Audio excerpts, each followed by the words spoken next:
Saio hau Nafarroako gobernuak diruz lagundu du.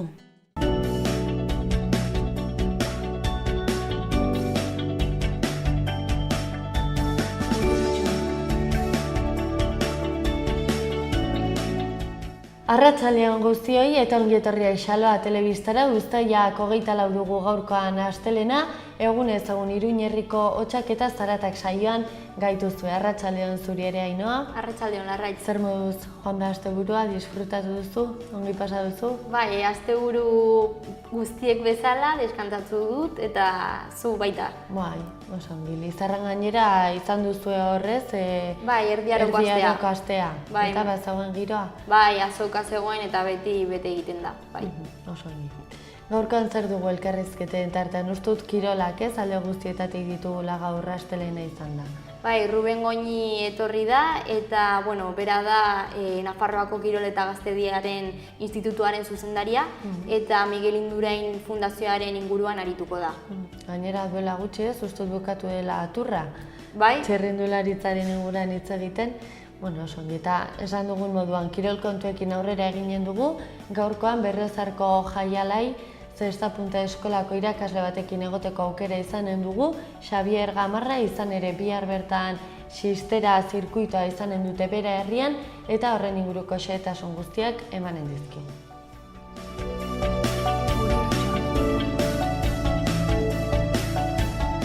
Az gaitezen beti bezala gaurko efemerideekin. Gaur bezalako egun batean 1911 urtean, Hiram Bingham esploratzaile estatubatuarrak Machu Picchu herriaren hondakinak aurkitu zituen. 1917an Pariseko auzitegian Mataharik heriotz zigorra jaso zuen Alemaniarako espioi lanak egitearen ondorioz.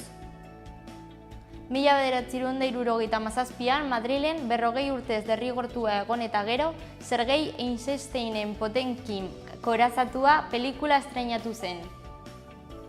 Orain goazen gaurko lerroburu nagusiak aztertzera Aitziberren eskutik.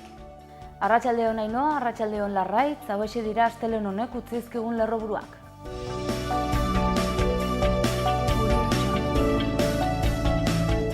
Hasteko, Nafarroako parlamentuak aho batez babestu du kontu ganberaren jarduna. Espainiako kontu auzitegiari kargu hartu diote eta eskatu duena neurriz gainekoa dela esan.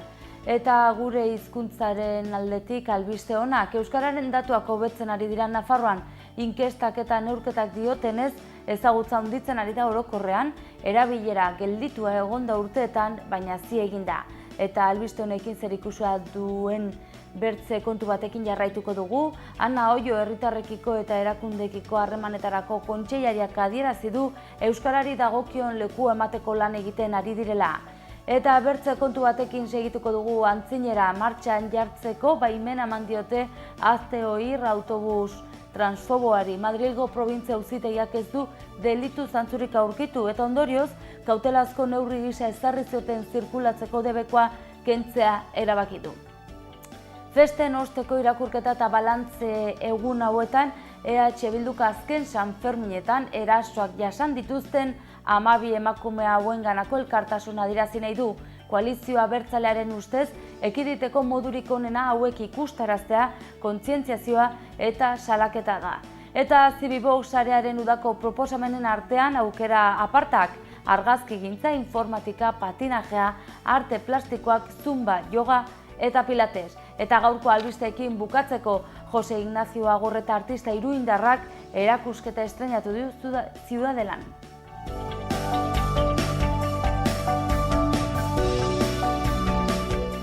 Eskerrik asko Aitziberriturri eguneko lerroburu nagusien berri emateagatik, orain egunkarietako azalekin aurrera eginen dugu.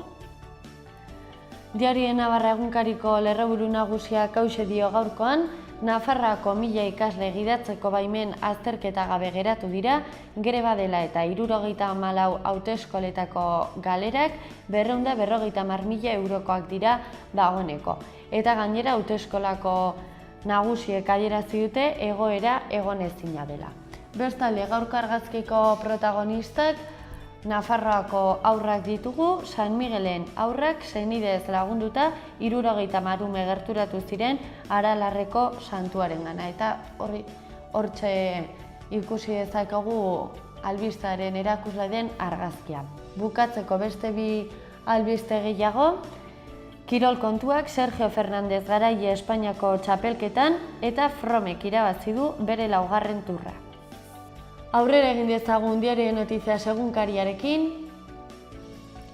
Lerroburu nagusia Kauxe dio kontuen auzitegiak Maia eta Barzinak jarritako dieta sistema aztertuko du. Ardurak izan litzake UPNek Iruñeko udalean 1989 eta 2013 urteen bitartean egindakoengatik.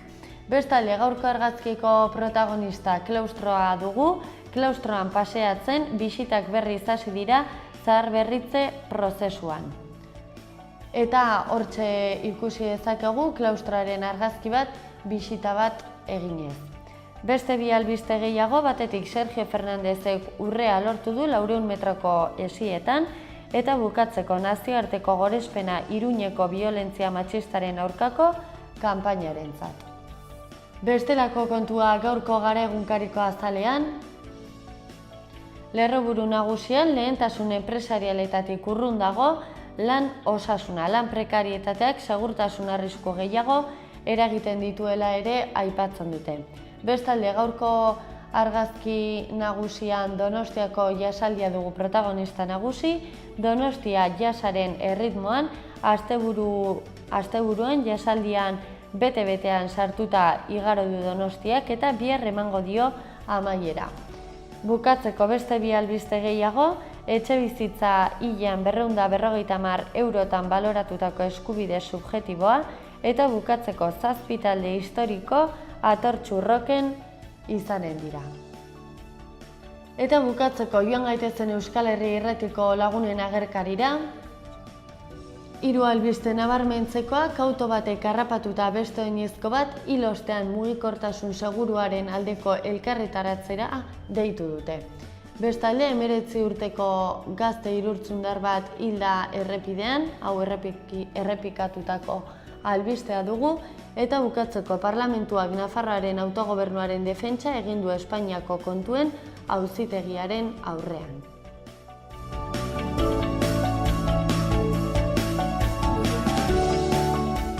Goazen gaurko agenda ikustera. Gaur, uztailako 24, Arrotxapea auzoko bestak hasi dira Santiago dantza eta gaiteroen kalejira batekin, eta bihar jai giroa jarraituko du janaria eta musikarekin beste ekintzen artean.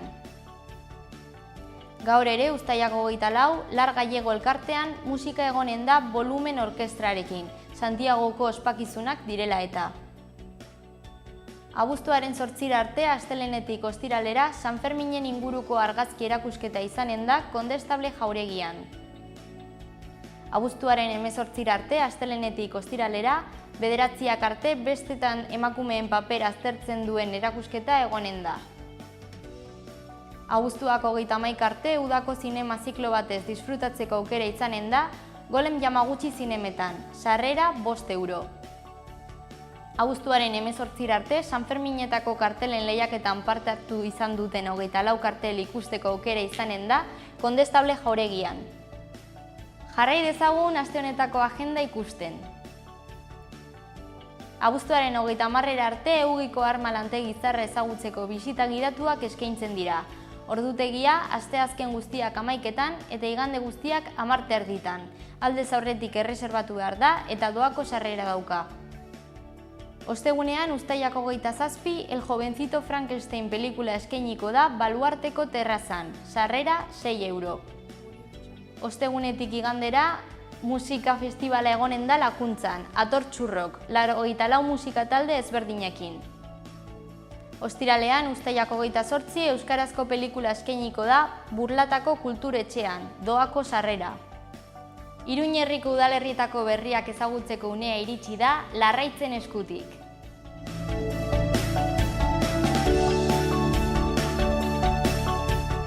Uztailak 24 dugu gaurkoan astelene ikus dezagun zenolako albisteak utzi dizkigun gaurko egunak Iruñan eta Iruña herrian.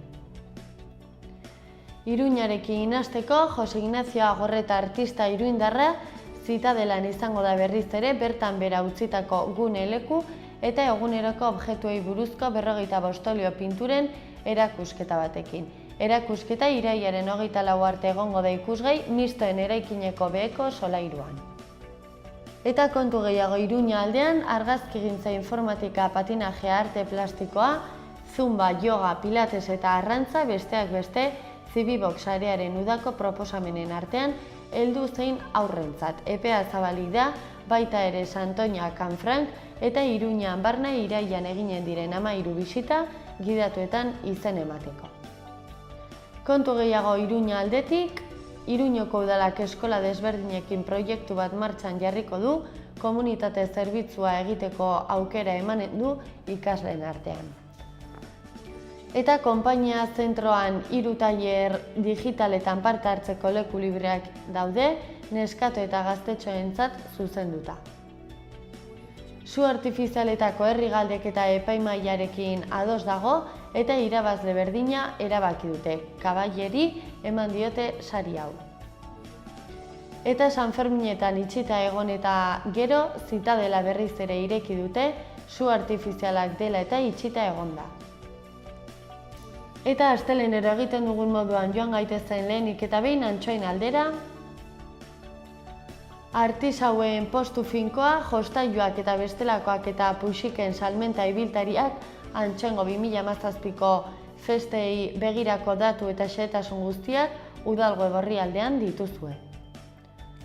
Eta deialdi eta kontratazioei dagokionez, 4 lan deialdi argitaratu ditu Antsoaingo udalak hautaketa proba bidez egiteko. Eta euskara ikasteko diru laguntzak izanen dira Antsoainen ere, epea irekita egonen da uztailaren 24 arte. Joan gaitezen Arangureneko ibarraldera, Irulegiko eremuari dagokionez, indusketa arkeologikoa bisita gidatuak eta auzolanak antolatu dituzte, zahar berritzelanak irailaren 11-etik 29-ra izanen dira eta ate ireki jardunaldiak eta ekitaldi kulturala irailaren 30-ean. Eta bukatzeko joan gaitezen Barainain aldera, udako denboraldian trafiko jaitsiera dela eta uztailaren 16-tik irailaren 3-ra arte aldi baterako aparkatzen murriztuko eremua aldi batez bertan bera geldituko da. Eta ikastaro eta tailerren udal egitarauari dagokionez 2017-18 ikasturtean kiroletan, kulturan, IKT, telezentroan eta berdintasunean hainbat tailer eta ikastaro izanen dira, izen emateen xehetasun guztiak udal web orrialdean. Eta euskara ikastaroak egiteko Barainengo herritarrei diru laguntzak emateko deialdi argitaratu dute, aurkezteko epea 2017ko urriaren 2-tik azaroaren 10-era. Udalerrietako albisteak alde batera utzita joan gaitezen eguraldiarekin.